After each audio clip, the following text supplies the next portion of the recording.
ಪಾರ್ವತಿ ದಾಸಪ್ಪ ಹಂಸದ ಪಟ್ಟ ಜಪತ್ತ ಮಾಲ ಸ್ವಾಮಿಲಂದನೆ ಚಂದ್ರಗುಟ್ಟು ಮಂಟನ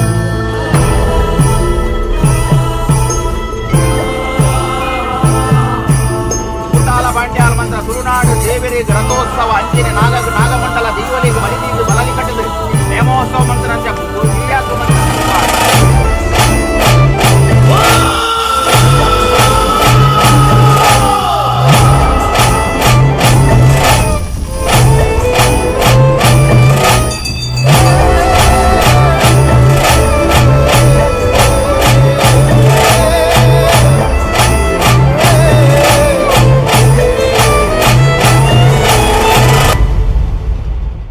ಎಂಥದೇ ಸಮಸ್ಯೆ ಬರಲಿ ತುಳುನಾಡಲ್ಲಿ ದೈವನಿದ್ದಾನೆ, ಆತ ಕಾಪಾಡ್ತಾನೆ ಅನ್ನುವಂತಹ ನಂಬಿಕೆ ಸಾಕಷ್ಟು ವರ್ಷಗಳಿಂದ ಅಲ್ಲ, ನೂರಾರು ಸಾವಿರಾರು ವರ್ಷಗಳಿಂದ ಅದು ಪರಂಪರೆಯಾಗಿ ಹಾಗೆ ಉಳ್ಕೊಂಡ್ಬಂದಿದೆ.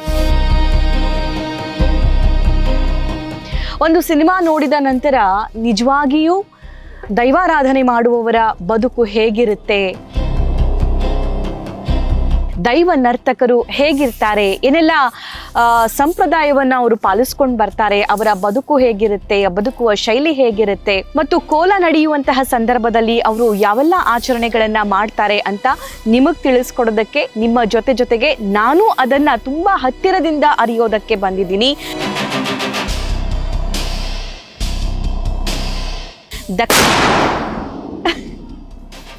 ಇದು ಕೂಡ ಕೋಲದ ಒಂದು ಭಾಗನೇ.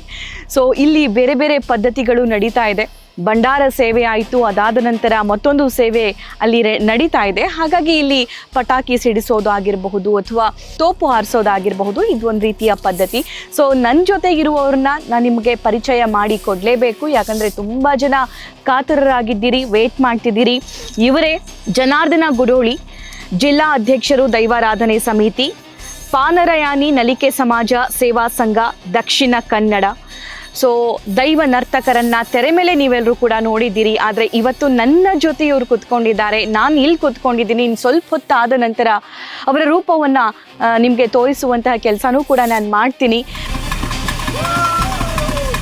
ಜನಾರ್ದನ್ ಸರ್, ನಮಸ್ಕಾರ. ನಮಸ್ತೆ. ಕಾರ್ಯಕ್ರಮಕ್ಕೆ ಪ್ರೀತಿಯ ಸ್ವಾಗತ. ನಾನು ಹೆಂಗೆ ಥ್ಯಾಂಕ್ಸ್ ಹೇಳಿ ಅಂತಲೇ ಗೊತ್ತಾಗ್ತಿಲ್ಲ. ಸುಮಾರು ವರ್ಷದಿಂದ ನಾನು ಬರಬೇಕು, ಮಾತನಾಡಬೇಕು, ಈ ಕೋಲವನ್ನು, ದೈವಾರಾಧನೆಯನ್ನು ನನ್ನ ಕಣ್ಣಾರೆ ನೋಡಬೇಕು ಅಂತ ಅಂದ್ಕೊಂಡಿದ್ದೆ. ಆದರೆ ಫೈನಲಿ ಇಲ್ಲಿ ಕರೆಸ್ಕೊಂಡಿದ್ದಾರೆ ದೈವ. ನನಗೆ ಕಾರ್ಯಕ್ರಮಕ್ಕೆ ನೀವು ಜಾಯಿನ್ ಆಗ್ತೀನಿ ಅಂತ ಹೇಳಿದ್ದು ನನಗೆ ತುಂಬಾ ಖುಷಿ ತಂದುಕೊಡ್ತು. ಇವತ್ತು ನಾವು ಸೇರಿರುವಂತಹ ಈ ಕೋಲ ಇದೆಯಲ್ಲ, ಇದ್ರ ಬಗ್ಗೆ ಮಾಹಿತಿಯನ್ನು ತಿಳಿಸ್ಕೊಡೋದಾದರೆ. ಅದು ಇವತ್ತಂದ್ರೆ ಇದು ಮುಲಿತ ಪಡಪು ಎಂಬ ಜಾಗದಲ್ಲಿ ನಾವು ಇದ್ದೇವೆ. ಇದೊಂದು ನಮ್ಮ ಊರೇ, ನಾವು ಹುಟ್ಟು ಬೆಳೆದಂತ ಊರು. ಇಲ್ಲಿ ಅದೇ ಒಂದು ಕುಟುಂಬ ದೈವದ ಕೆಲಸ ಉಂಟು. ಹೋದ ವರ್ಷ ಕೂಡ ಮಾಡಿದ್ದೇವೆ ಇಲ್ಲಿ. ಈ ಹೋದ ವರ್ಷ ಒಂದು ಹರಕೆ ಸೇವೆ ಇಲ್ಲಿ ಕೊಟ್ಟರು. ಈಗ ಕುಟುಂಬಸ್ಥರು ಸೇರಿ ಎಲ್ಲ ಅದು ಒಟ್ಟಿಗೆ ಸೇರಿ ಒಂದು ಮಾಡುವಂತ ಕೆಲಸ. ಹೌದು, ದೈವ. ಸೊ ದೈವ ಯಾರೆಲ್ಲ ದೂರ ಆಗಿರುತ್ತೆ ಅವ್ರನ್ನೆಲ್ಲ ಸೇರ್ಸುತ್ತೆ ಅಂತ ಹೇಳ್ತಾರೆ. ಸೊ ಅಂಥದ್ದು ಒಂದು ಪದ್ಧತಿ ಇಲ್ಲಿ ನಡೀತಾ ಬಂದಿದೆ. ಜನಾರ್ದನ್ ಸರ್ ಅವ್ರ ಬಗ್ಗೆ ಹೇಳ್ಬೇಕಂತ ಅಂದ್ರೆ, 3ನೇ ತರಗತಿಯ ಬಾಲಕನಿರ್ತಾನೆ, 9 ವರ್ಷ ಇವರಿಗಿರುತ್ತೆ. ಸೊ ಆಗಿನ ಸಂದರ್ಭದಿಂದಲೇ ಇವರು ತಮ್ಮ ತಂದೆಯನ್ನ ನೋಡಿ ಆ ನರ್ತನೆಯನ್ನ ಶುರು ಮಾಡ್ತಾರೆ. ನಿಮ್ಮ ಬಾಲ್ಯದ ಬಗ್ಗೆ ಅಥವಾ ಈ ವೃತ್ತಿಯ ಬಗ್ಗೆ ಅಥವಾ ಈ ದೈವಾರಾಧನೆಯ ಬಗ್ಗೆ ನಿಮ್ಮ ಅನುಭವದ ಬಗ್ಗೆ ತಿಳಿಸ್ಕೊಡೋದಾದ್ರೆ.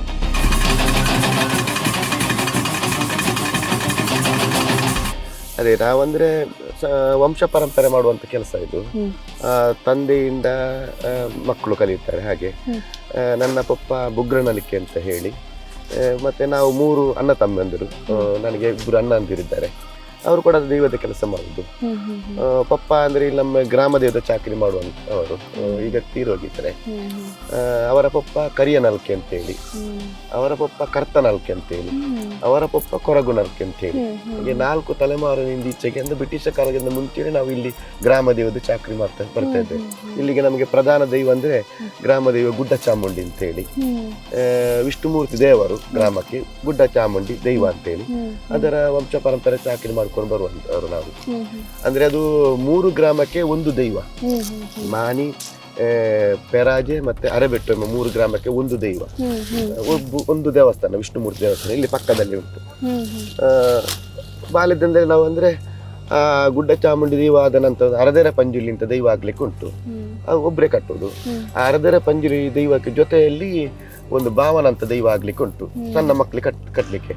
ಅದು ತಂದೆ ಕಟ್ಟುವಾಗ ಮಕ್ಕಳು ಕಟ್ಲಿಕ್ಕೆ. ಹಾಗೆ ನನ್ನ ಪಪ್ಪ ಕಟ್ತಾ ಇರುವಾಗ ನಾನು 3ನೇ ಕ್ಲಾಸ್ ಇರುವಾಗ ಅದು ಕೆಲಸ ಮಾಡಿದ್ದೇನೆ. ನಿಮ್ಗೆ ಹೇಗಿತ್ತು ಆ ಅನುಭವ? ಈಗ ನೆನ್ಸ್ಕೊಂಡ್ರೆ ಏನ್ ಅನ್ಸುತ್ತೆ? ಹೌದು, ಬಾಲ್ಯದಂದ್ರೆ ಏನು ಗೊತ್ತಿಲ್ಲಲ್ಲ. ಅಂದ್ರೆ ಪಪ್ಪ ಅಣ್ಣಂದಿರೆಲ್ಲ ಹೇಗೆ ಹೇಳ್ತಾರೆ ಆ ತರ ಮಾಡ್ತಾ ಹೋಗ್ತಾರೆ ಇರೋದು. ಹಾಗೆ ಇದಕ್ಕಂದ್ರೆ ಲಿಖಿತ ಮುಖಾಂತರ ಈಗೇನೆ ಕಲಿಬೇಕು ಅಂತಿಲ್ಲ, ಅಂದ್ರೆ ಅವರು ಕಲಿಸುವಾಗ ನಾವು ಹೋಗಿ ಕಲಿತಾ ಇದ್ದೇವೆ ಹಾಗೆ. ಸೊ ಇಲ್ಲಿ ಕೋಲ ಕಟ್ಟುವಂತಹ ತಯಾರಿಗಳಾಗ್ತಾ ಇದೆ, ಭಂಡಾರ ಸೇವೆ ಕೂಡ ಆಯ್ತು, ಅದಾದ ನಂತರ ಒಬ್ಬೊಬ್ಬರಾಗಿ ದೈವರನ್ನ ಪ್ರತಿಷ್ಠಾಪನೆ ಮಾಡೋ ಕೆಲಸ ಆಗ್ತಾ ಇದೆ. ಈಗ ಆಗ್ತಿರೋದೇನು?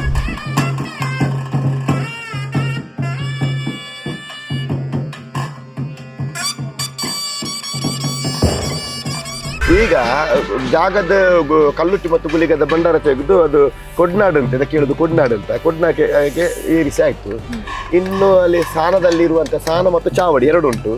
ಸಾನದಲ್ಲಿ ವರ್ಣರ ಪಂಜುಲಿ ದೈವ, ಚಾವಡಿಯಲ್ಲಿ ಕುಟುಂಬದ ಕುಪ್ಪೆ ಪಂಜುಲಿ ಕಲ್ಲುಟ್ಟಿ ದೈವ, ಕಟ್ಟೆಯಲ್ಲಿ ಅಲ್ಲಿ ಮೂಕಾಂಬಿ ಗುಳಿಗ ಮತ್ತು ಜಾಗದ ಗುಳಿಗ ಮತ್ತೆ ಕಲಾಲದ ಗುಳಿಗ ಅಂತ ಅಲ್ಲಿಂದ ಈಗ ಎಲ್ಲ ದೈವಗಳ ಭಂಡಾರ ತೆಗೆದು ಈಗ ಕುಡ್ನಾಡಲ್ಲಿ ಏರಿಸಿ ನಂತರ ಅದಕ್ಕೆ ಕೂಡ ಎಣ್ಣೆ ಪಡಿಯಕ್ಕೆ ಕೊಡುವಂಥದ್ದು ಕೆಲಸ ಉಂಟು, ಅಕ್ಕಿ ಮತ್ತು ಎಣ್ಣೆ ಕೊಡುವಂಥದ್ದು.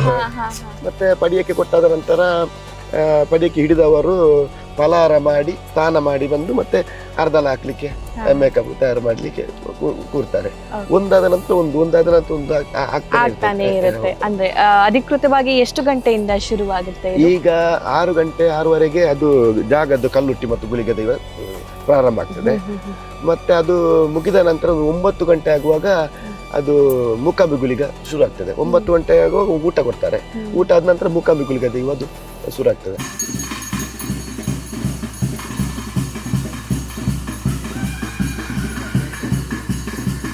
ಅದರ ಮಧ್ಯದಲ್ಲಿ ವರ್ಣರ ಪಂಜುಲಿಗೆ ಉಗ್ರದ ಎಣ್ಣೆ ಬೂಲೆ ಕೊಡುವಂಥದ್ದು ಉಂಟು. ಅದು ಮೂಕಾಂಬಿ ಗುಳಿಗ ದೈವ ಮುಗಿದ ನಂತರ ವರ್ಣರ ಪಂಜುಲಿ ದೈವ ಶುರು ಆಗ್ತದೆ. ಅದು ಮುಗಿದ ನಂತರ ಕಲ್ಲುಟ್ಟಿ ಪಂಜುಲಿ ಜೊತೆ ಅದು 2 ದೈವ ಒಟ್ಟಿಗೆ ಪ್ರಾರಂಭ ಆಗುವುದು. ಕುಪ್ಪೆ ಪಂಜುಲಿ ಮತ್ತು ಕಲ್ಲುಟ್ಟಿ ಅದು ಪ್ರಾರಂಭ ಆಗ್ತದೆ. ಜನಾರ್ದನ್ ಸರ್, ನಾನು ಉತ್ತರ ಕರ್ನಾಟಕ ಭಾಗದವಳಾಗಿರೋದ್ರಿಂದ ನಾನು ವೀರಗಾಸೆ ಕುಣಿತ ಮತ್ತೆ ಡೊಳ್ಳು ಕುಣಿತ ಇಂಥವನ್ನೆಲ್ಲ ನೋಡ್ಕೊಂಡ್ ಬಂದಿದ್ದೀನಿ.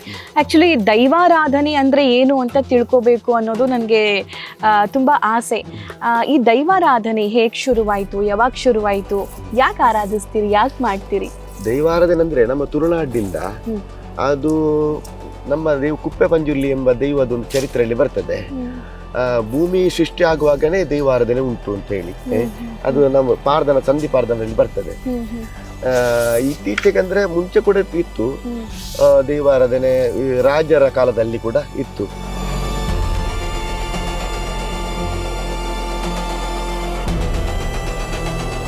ಮುಂಚೆ ಎಲ್ಲ ಅದು ಗ್ರಾಮಕ್ಕೆ ಸಂಬಂಧಪಟ್ಟ ದೈವಗಳು ಇತ್ತು. ರಾಜರ ಒಂದು ಕೂಡುವಿಕೆ ಅಂದ್ರೆ ಈ ದೈವಾರಾಧನೆಯಲ್ಲಿ 16 ಜಾತಿಯವರು ಸೇರಿ ಮಾಡ್ಬೇಕು ಅಂತ ಉಂಟು. 16 ಕಟ್ಟುಂಟು, 16 ಜನಾಂಗ ಅಂದ್ರೆ ಎಲ್ಲ ಜನಾಂಗದಲ್ಲಿ ಬರ್ತಾರೆ. ನಮ್ಮ ಹಿಂದೂಗಳಲ್ಲಿ ಎಲ್ಲ ಬರ್ತಾರೆ, ಕ್ರಿಶ್ಚಿಯನ್ರು ಕೂಡ ಇದಕ್ಕೆ ಕೆಲಸ ಮಾಡುವವರು, ಮುಸ್ಲಿಂ ಕೂಡ ಕೆಲಸ ಮಾಡ್ತಾರೆ ಇದಕ್ಕೆ ದೈವದು. ಮುಸ್ಲಿಂ ಅವರಿಗೆ ಈಗ ಗರ್ನಾಲ್ ಅಂತ ಹೇಳ್ತಾರೆ, ಪಟಾಕಿ ಸಿಡಿಸುವಂತ ಕೆಲಸ ಮುಸ್ಲಿಮ್ಗೆ, ಸಾಯಿಬೇರಿಗೆ ಅವರಿಗೆ. ಈಗ ಬ್ಯಾಂಡ್ ಉಂಟಲ್ಲ, ಬ್ಯಾಂಡ್ ಕೆಲಸ ಇರುವುದು ಅದು ಕ್ರಿಶ್ಚಿಯನ್ ಅವರಿಗೆ.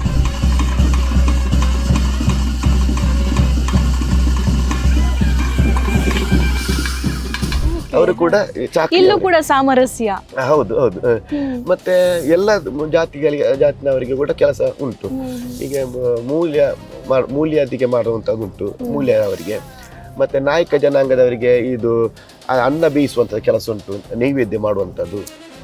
ಮತ್ತೆ ಪೂಜಾರಿಗಳಿಗೆ ಅದು ಭಂಡಾರ ತೆಗೆದು ಭಂಡಾರ ಏರಿಸುವಂತ ಕೆಲಸ, ಶೆಟ್ರುಗಳಿಗೆ ಗುತ್ತಿನವರಿಗೆ ಗುತ್ತಿನ ಒಂದು ಕೆಲಸ, ಭಟ್ರುಗಳಿಗೆ ಪೌರತ್ಯ ಕೆಲಸ, ಎಲ್ಲ ಜಾತಿನವರಿಗೆ ಕೂಡ ಇದರಲ್ಲಿ ಕೆಲಸ ಉಂಟು. ಅಂದ್ರೆ ಸೊ ಎಲ್ರೂ ಕೂಡ ಹಂಚ್ಕೊಂಡು ತಿನ್ಬೇಕು ಅನ್ನೋದು ಒಂದಾದ್ರೆ, ಮತ್ತೊಂದು ನಾವೆಲ್ಲರೂ ಕೂಡ ಒಟ್ಟಿಗಿರ್ಬೇಕು, ಜೊತೆಗಿರ್ಬೇಕು ಅನ್ನೋ ಸಂದೇಶ ಈ ಮೂಲಕ ಸಾರಲಾಗುತ್ತೆ ಅಂತ. ನಿಮಗ್ ಗೊತ್ತಿರೋ ಪ್ರಕಾರ ಅಥವಾ ನಿಮ್ಮ ಹಿರಿಕರಿಂದ ನೀವು ಇದನ್ನ ಕೇಳಿರೋ ಪ್ರಕಾರ ಸುಮಾರು ಎಷ್ಟು ವರ್ಷದಿಂದ ಇದು ನಡೀತಾ ಬರ್ತಾ ಇದೆ?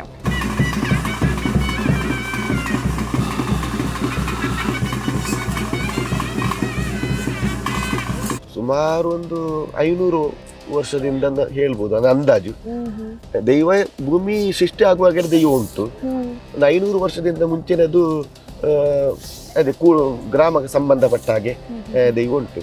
ಅದೇ ರಾಜಮನೆತನ ಕಾಲದಲ್ಲಿ ಆಗ ಅದೇ 16 ವರ್ಗಗಳು ಸೇರಿ ಬಂತು. ಮತ್ತೆ ಈ ಬ್ರಿಟಿಷರ ಕಾಲದಲ್ಲಿ ಈ ನಾವು ಈಗ ಸ್ವಾತಂತ್ರ್ಯ ಹೋರಾಟ ಸಂದರ್ಭದಲ್ಲಿ ಈಗ ಇದು ಬಾಲಗಂಗಾಧರ ತಿಲಕ್ ಹೇಗೆ ನಮ್ಮ ಇದು ಗಣೇಶೋತ್ಸವ ಅಂತ ಪ್ರಾರಂಭ ಮಾಡಿದ್ರು, ಹಾಗೇನೆ ಇದು ದೈವಾರಾಧನೆ ಕೂಡ ಗ್ರಾಮಕ್ಕೆ ಸೇರಿ ಎಲ್ಲರೂ ಕೂಡುವಿಕೆಯಿಂದ ಅದು ಮಾಡ್ಕೊಂಡು ಬರ್ತಾ ಇದ್ರು.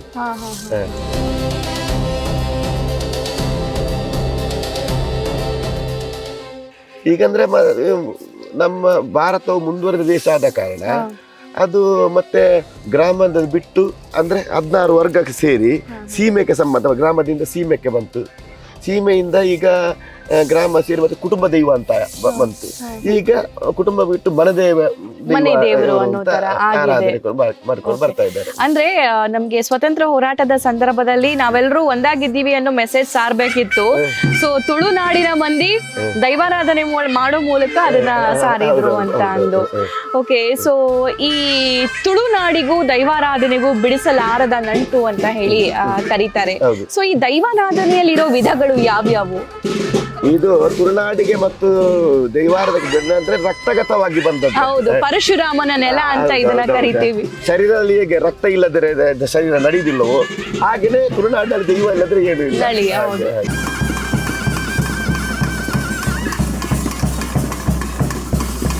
ಓಕೆ, ಸೊ ಈ ದೈವಾರಾಧನೆಯಲ್ಲಿ ಎಷ್ಟೆಲ್ಲ ವಿಧಗಳಿದಾವೆ ಅದನ್ನ? ಅದೇ ದೈವಾರಾಧನೆಯಲ್ಲಿ ಒಂದು ಸೀಮೆಗೆ ಸಂಬಂಧಪಟ್ಟ ದೈವ, ಗ್ರಾಮಕ್ಕೆ ಸಂಬಂಧಪಟ್ಟ ದೈವ, ಕುಟುಂಬಕ್ಕೆ ಸಂಬಂಧಪಟ್ಟ ದೈವ ಮತ್ತು ಮನೆಗೆ ಸಂಬಂಧಪಟ್ಟ ದೈವ ಅಂತ ಉಂಟು. ಹಾಗೆ ಅದರಲ್ಲಿ ರಾಜ್ಯ ದೈವ ಉಂಟು, ಮತ್ತೆ ಮನೆ ದೈವ ಅಂತ ಉಂಟು. ಕೆಲವು ಸ್ಥಾನದಲ್ಲಿ ನಂಬುವಂಥ ದೈವ ಉಂಟು, ಕೆಲವು ಕಟ್ಟೆಯಲ್ಲಿ ಆರಾಧನೆ ಮಾಡುವ ದೈವ ಉಂಟು, ಕೆಲವು ಮನೆ ಒಳಗಡೆ ಆರಾಧನೆ ಮಾಡುವ ದೈವ ಉಂಟು. ಅದಕ್ಕೆ ಕೆಲವು ಮಂಚ ಉಂಟು, ಮಂಚವ ಅಂತ ಹಾಕಿ ಮಾಡ್ತಾರೆ, ನಂಬ್ತಾರೆ. ಕೆಲವು ದೈವ ಒಳಗೆ ನಂಬಲಿಕ್ಕಿಲ್ಲ, ಅದು ಹೊರಗೆ ನಂಬುವಂಥ ದೈವಗಳುಂಟು.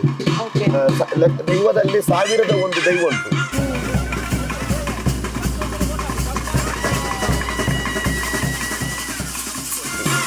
ಸಾವಿರದ ಒಂದು ದೈವ. ಓಕೆ, ಸೊ ನೀವು ನಿಮ್ಮ ತಂದೆಯವರಿಗೆ, ನಿಮ್ಮ ತಾತನವರಿಗೆ, ನಿಮ್ಮ ಮುತ್ತಾತನವರಿಗೆ ಏನಂತ ಕರಿತಿದ್ರು ಅಂತ ಹೇಳಿದ್ರಿ, ನಿಮಗೇನಂತ ಕರೀತಾರೆ? ನಾವು ತುಳುನಲ್ಲಿ ಅಂಬೇರ್ ಅಂತ ಕರೆಯುವುದು. ಅಂಬೇರ್ ಅಂದ್ರೆ ಅಂಬೇರ್ ಅಂದ್ರೆ ತುಳುನಲ್ಲಿ ಪಪ್ಪ ಅಂತ, ಕನ್ನಡದಲ್ಲಿ ಪಪ್ಪ ಅಂತ. ನಮ್ಮನ್ನು ಬಾಲ ಅಂತ ಕರೆಯುವುದು, ಮಗು ಅಂತ ಹೇಳಿ ಕರೆಯುವುದು. ನಿಮ್ಮ ದಿನಚರಿ ಹೇಗಿರುತ್ತೆ ಜನಾರ್ದನ್ ಸರ್?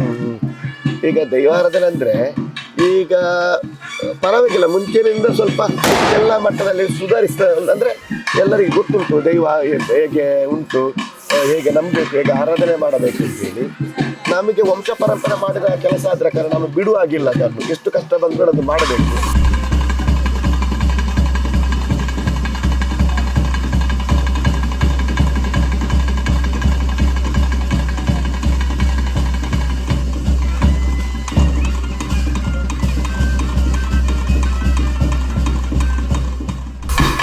ನಾವು ಮಾಡ್ತಾ ಇದ್ದೇವೆ, ನಮ್ಮ ಪಪ್ಪ ಮತ್ತೆ ಅಣ್ಣಂದಿರು ನಾವು ಮಾಡ್ತಾ ಇದ್ದೇವೆ.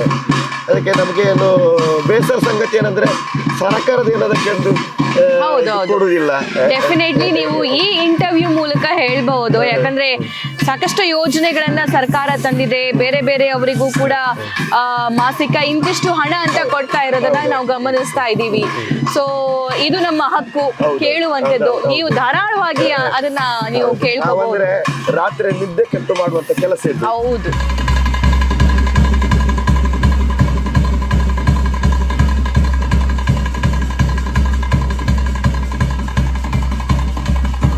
ಈಗ ನಿದ್ದೆ ಕೆಟ್ಟರೆ ಅದು ಆರೋಗ್ಯ ಕುಂಠಿತ ಆಗ್ತದೆ. ಮತ್ತೆ ಇದು ಅಂದ್ರೆ ಬೇಗನೆ ಒಂದು ಔಷಧ ಕಡಿಮೆ ಆಗುವಂತ ಹೇಳ್ತಾ ಇದ್ದಾರೆ. ಅದಕ್ಕೆ ನಮಗೆ ಒಂದು ಮಹಾಶಾಸನ ಕೆಲವು ಅವರಿಗೆ ಸಿಗ್ತಾ ಉಂಟು. ಇನ್ನು ಅದೊಂದು ಎಲ್ಲ ದೈವ ಕೆಲಸ ಮಾಡುವವರಿಗೆ ಸರ್ಕಾರ ಗುರುತಿಸಿ ಅದಕ್ಕೊಂದು ಮಹಾಶಾಸನ ಸಿಗುವಂಥದ್ದು. ಏನಾದರೂ ನಮಗೆ ಅಚಾನಕ್ ಏನಾದರೂ ಆದರೆ ಅದಕ್ಕೆ ಇನ್ಸೂರೆನ್ಸ್ ಸಿಗುವಂತ ಮಾಡಿದರೆ ಸರ್ಕಾರದ್ದು ಒಳ್ಳೇದಿತ್ತು. ನಾವಂದರೆ ಪರಂಪರೆಯನ್ನು ಮಾಡಿ ಕೆಲಸ ಮಾಡುವವರು. ನಾವಂದ್ರೆ ನಮಗೆ ಬೇಕಾದ್ದು ನಾವು ಯಾರು ಕೇಳುವುದಿಲ್ಲ, ಈ ಜನಗಳಿಗೆ ಹೋಗಿ ನಾವು ಕೆಲಸ ಮಾಡುವಂಥದ್ದು. ಎಲ್ಲ ಭಕ್ತರು ಬಂದು ನಮ್ಮ ಕಷ್ಟವನ್ನು ದೈವ ಹತ್ರ ಕೇಳ್ತಾರೆ. ಆಗ ಕಷ್ಟವನ್ನು ನಾನು ಪರಿಹಾರ ಕೊಡ್ತೇನೆ ಅಂತ ಹೇಳಿ ನಮ್ಮ ಬಾಯಿಯಿಂದ ನುಡಿಸ್ತದೆ ದೈವ. ಆಗ ಇತರರಿಗೋಸ್ಕರವಾಗಿ ನಾವು ಕೆಲಸ ಮಾಡುವುದು, ಕ್ಷೇಮಕ್ಕೋಸ್ಕರವಾಗಿ.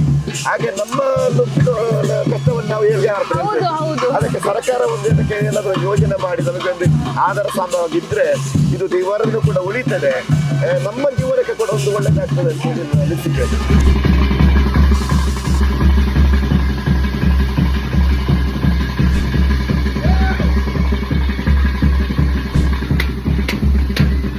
ದೈವ ಆಚರಣೆ ಮಾಡಬೇಕು ಅಂತಂದ್ರೆ ನಾವು ಹೇಗಿರ್ಬೇಕಾಗತ್ತೆ, ಏನ್ ಮಾಡ್ಬೇಕು? ದೈವಾಚರಣೆ ಮಾಡಬೇಕು ನಾವು ಕಟ್ಟುವಂಥವರು ಮತ್ತು ಅದಕ್ಕೆ ಕೆಲಸ ಮಾಡುವವರು, ಮಾಡಿಸುವವರು ಆಚಾರವಂತರಾಗಿರಬೇಕು. ನಮ್ಮದು ದೈವ ಕಟ್ಟುವಂಥ ಆಚಾರ ಅಂದರೆ ಎಲ್ಲ ಕಡೆ ಅಂದರೆ ಹೋಟೆಲ್ಗಳಲ್ಲಿ ಎಲ್ಲ ಹೋಟೆಲ್ಗಳಲ್ಲಿ ನಾವು ತಿನ್ನುವ ಹಾಗಿಲ್ಲ. ಇಲ್ಲಿ ತಿನ್ನಬೇಕು ಅಲ್ಲಿಯೇ ತಿನ್ನಬೇಕು ಹಾಗೆ ಉಂಟು. ಮತ್ತು ನಾವು ಇದು ಗೋಮಾಂಸ ಮತ್ತು ಹಂದಿ ಮಾಂಸ ತಿನ್ನಬಾರ್ದು ನಾವು. ಕೋಳಿ ಮೀನು ತಿನ್ಬೋದು, ಅದಕ್ಕೂ ದೈವಕ್ಕೆ ಕಟ್ಟಲಿಕ್ಕೆ ಇರುವಾಗ ನಾವು ತಿನ್ನಲಿಕ್ಕೆಲ್ಲ. ಅಂದರೆ ಇವತ್ತು ನಾನು ಮೂಕಾಂಬಿಗುಳಿಗೆ ದೈವ ಕಟ್ಟಲಿಕ್ಕೆ ನಾನು ಇವತ್ತು ತಿಂದಿಲ್ಲ, ನಾನ್ ವೆಜ್ ಇಲ್ಲ. ಯಾಕಂದರೆ ಅದಕ್ಕೆ ಕೂಡ ನಾನ್ ವೆಜ್ ಕೊಡಲಿಕ್ಕಿಲ್ಲ. ಆಗ ಯಾವುದು ದೈವಕ್ಕೆ ನಾನ್ ವೆಜ್ ಕೊಡಲಿಕ್ಕೆ ಇಲ್ವೋ ಆ ದೈವಕ್ಕೆ ಕಟ್ಟುವಾಗ ನಾವು ಅದನ್ನು ಕೂಡ ನಾವು ತ್ಯಜಿಸಬೇಕು, ಬಿಡಬೇಕು ನಾವು. ಹಾಗೆ ಮತ್ತು ಸೂತಕಾಚರಣೆ ಅಂತ ಉಂಟು. ಈಗ ಯಾರಾದರೂ ಡೆತ್ ಆದರೆ ತೀರಿಕೊಂಡ್ರೆ ಅಲ್ಲಿಗೆ ಹೋಗಿ ಅದು ಶವಯಾತ್ರೆ ಮಾಡುವಂಥದ್ದು ಅದು ಮಾಡಬಾರ್ದು. ಮತ್ತು ತೀರಿಕೊಂಡ್ರೆ ಇದು ಬೊಜ್ಜದ ಊಟ ಕೂಡ ನಮ್ಮ ಕುಟುಂಬದವ್ರದ್ದು ಬಿಟ್ಟು ಬೇರೆಯವರು ಅಲ್ಲಿ ಊಟ ಮಾಡಬಾರ್ದು ಅಂತ ಉಂಟು. ಅಂದರೆ ಸೂತಕದ ಮನೆಯಲ್ಲಿ ಹೋಗಿ ಊಟ ಮಾಡಬಾರ್ದು ಅಂತ ಎಂಬ ಸಂಪ್ರದಾಯ ಉಂಟು. ನಾವು ಸಂಸಾರ ಮಾಡಬಹುದು, ವ್ಯಭಿಚಾರ ಮಾಡಬಾರ್ದು. ಮತ್ತು ಮಡಿ ಮೈಲಿಗೆ ಎಂಬುದು ಉಂಟು, ಅದನ್ನು ನಾವು ಆಚರಣೆ ಮಾಡ್ಕೊಂಡು ಬರಬೇಕು.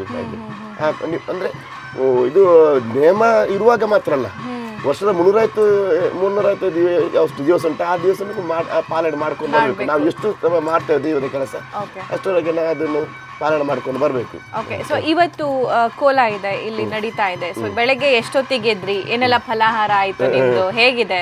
ಹೌದು, ಅಂದರೆ ನಾವು ಈಗ ಮೊನ್ನೆ ಬಂದು ನಮಗೆ ಮನೆಯಲ್ಲಿ ಬಂದು ವೀಲೆ ಕೊಟ್ಟಿದ್ದಾರೆ, ಇಂಥ ದಿವಸಕ್ಕೆ ನೇಮ ಉಂಟು ನೀವು ಮಾಡಿಕೊಡ್ಬೇಕು ಅಂತ. ಅಲ್ಲಿಂದಲೇ ನಾವು ಅದು ಪ್ರಿಪೇರ್ ಆಗಿರ್ತೇವೆ ನಾವು, ನಾಡ್ದು ನೇಮ ಉಂಟು ಅಂತ. ನಾನು ಬೆಳಿಗ್ಗೆ ಹೋಗಿ ಅಲ್ಲಿ ವನದುರ್ಗ ಟೆಂಪಲಲ್ಲಿ ಹೋಗಿ ನಾನು ಕಲಶ ಸ್ನಾನ ಮಾಡಿ ಮನೆಗೆ ಬಂದು ಅದನ್ನು ತುಳಲ್ಲಿ ಹೇಳ್ತೇವೆ ಮೀದು ನುಪ್ಪುಳಿ ಅಂತಂದರೆ ಊಟ ಮಾಡಿ ಸ್ನಾನ ಮಾಡೋದು ಮಧ್ಯಾಹ್ನ, ಮತ್ತು ಸೀದಾ ಇಲ್ಲಿಗೆ ಬರುವುದು. ಹಾಗೆ ಈಗ ಪಡಿಯಕ್ಕೆ ತಗೊಂಡಾದ ನಂತರ ನಂತರ ಸ್ನಾನ ಮಾಡಿ ನಂತರ ಅದು ಮೇಕಪ್ ಅರ್ಧಲ್ಲ ಹಾಕ್ಲಿಕ್ಕೆ ನಾವು ಕೂರಬೇಕು. ಹಾಗೆ ಓಕೆ, ನಿಮ್ಮ ಮೇಕಪ್ಪಿಗೆ ಎಷ್ಟು ಹೊತ್ತು ತಗೊಳ್ಳುತ್ತೆ? ನಮಗೆ ಅಂದರೆ ಒಂದು ಅರ್ಧ ಮುಕ್ಕಾಲು ಗಂಟೆ ತಗೊಳ್ಳುತ್ತೆ. ಅದು ಬಣ್ಣನ ಅಥವಾ ಅರಿಶಿಣನ ಏನು ಉಪಯೋಗಿಸ್ತಾರೆ? ಮುಂಚೆ ಅಂದರೆ ಅರದಲ ಅಂತ, ಅಂದರೆ ಅದು ಹಳದಿ ಬಣ್ಣದ ಅರದಲ ಅಂತ ಹೇಳುವುದು. ಅರದಲ, ಇಂಗಲಿಕ, ಸಫೇತ ಅಂತ 3 ಕಲರು ಇರ್ತದೆ, ಬಿಳಿ ಮತ್ತು ಅರಸಿನ, ಕೆಂಪು. ಮುಂಚಿನವರೆಲ್ಲ ಅರದಲ ಅಂದರೆ ಆನೆ ಮಂಜಲ್ ಅಂತ ಒಂದು ನದಿ ಬದಿಯಲ್ಲಿ ಸಿಕ್ತಿತ್ತು, ಅದೊಂದು ಗೆಡ್ಡೆ. ಅದನ್ನು ತೆಗೆದು, ಅದು ಭಯಂಕರ ಉರಿ, ಅದನ್ನು ತೆಗೆದು ಪುಡಿ ಮಾಡಿ ಅದನ್ನು ಹರಿಯುತ್ತಾ ಇರುವ ನೀರಿಗೆ ಅಲ್ಲಿ ಕಟ್ಟಿಟ್ಟು ಒಂದು 2 ದಿವಸ ಇಟ್ಟು ನಂತರ ತೆಗೆದು ಅದನ್ನು ತೆಳುವಾದ ಬಟ್ಟೆಯಲ್ಲಿ ಅದನ್ನು ಸೋಸಿ ಮತ್ತೆ ಅದನ್ನು ಬಣ್ಣ ಮಾಡ್ತಿದ್ರು. ಈಗೆಲ್ಲ ಅಂಗಡಿಯಲ್ಲಿ ಸಿಗ್ತದೆ, ಅದನ್ನು ಉಪಯೋಗ ಮಾಡೋದು ನಾವು. ಕೆಂಪು, ಬಿಳಿ ಮತ್ತು ಅರಸಿನ. ಮತ್ತು ಕಪ್ಪಿಗೆ ನಾವು ಮೈಗೆ ಕಾಜಲ್, ಕಾಡಿಗೆ ಅದೇ ಸಿಗ್ತದೆ. ಮುಂಚೆ ಎಲ್ಲ ನಾವು ಅಂದರೆ ಈ ಚಿಮಿಣಿ ಅಂತ ಇತ್ತು, ಚಿಮಿಣಿದ ಮೇಲೆ ಮಾಡಿದಂಥದ್ದು, ದೀಪದ ಬಂದದ್ದು ಕಪ್ಪಿನ, ಅದನ್ನೆಲ್ಲ ಮಾಡಿ ಮಾಡ್ತಿದ್ದಾರೆ. ಈಗೆಲ್ಲ ಅಂಗಡಿಯೆಲ್ಲ ಸಿಗ್ತದೆ, ಅದನ್ನೇ ಉಪಯೋಗ ಮಾಡೋದು ನಾವು. ಈ ಕೋಲ ಕಟ್ಟೋರು ಅಥವಾ ದೈವ ನರ್ತಕರು ಯಾರು, ಯಾವ ಜನಾಂಗ ಅಥವಾ ಯಾವ ಪಂಗಡಕ್ಕೆ ಸೇರಿದವರು? ಯಾಕಂದ್ರೆ ನೋಡೋರಿಗೆ ತುಂಬಾ ಕುತೂಹಲ ಇದೆ. ತುಳುನಾಡಿನಲ್ಲಿ ಪರವ, ಪಂಬದ, ನಲಿಕೆ ಅಂತ 3 ಜನಾಂಗ ಇದ್ದೇವೆ ನಾವು. ಕೇರಳದಾದ್ಯಂತ 7 ಜನಾಂಗದ ಅಲ್ಲಿ ಅರಮನೆ ಮೇಯರು ಮತ್ತು ಮಲವರು, ಸಿಂಗಂತರು ಅಂತ ಒಂದು ಇರ್ತಾರೆ ಕೇರಳದಲ್ಲಿ. ಇಲ್ಲಿ ನಾವು ನಲಿಕೆ ಜನಾಂಗದವರು, ನಾವು ಎಲ್ಲ ದೈವಕ್ಕೆ ನಾವು ಕಟ್ತೇವೆ. ನಮಗೆ ಇಂಥ ದೈವ ಕಟ್ಟಲಿಕ್ಕೆ ಇಲ್ಲ ಅಂತ ಹೇಳಲಿಕ್ಕಿಲ್ಲ. ಪರವ ಜನಾಂಗ ಮತ್ತು ಪಂಬದ ಜನಾಂಗ ಸೀಮಿತ ದೈವಗಳಿಗೆ ಕಟ್ಟಲಿಕ್ಕೆ, ಅವರಿಗೆ ಕೆಲವು ದೈವಕ್ಕೆ ಕಟ್ಟಲಿಕ್ಕೆ ಇಲ್ಲ ಅಂತ ಉಂಟು. ನಾವೆಲ್ಲ ದೈವದ ಚಾಕರಿಗಳನ್ನು ಮಾಡ್ತೇವೆ.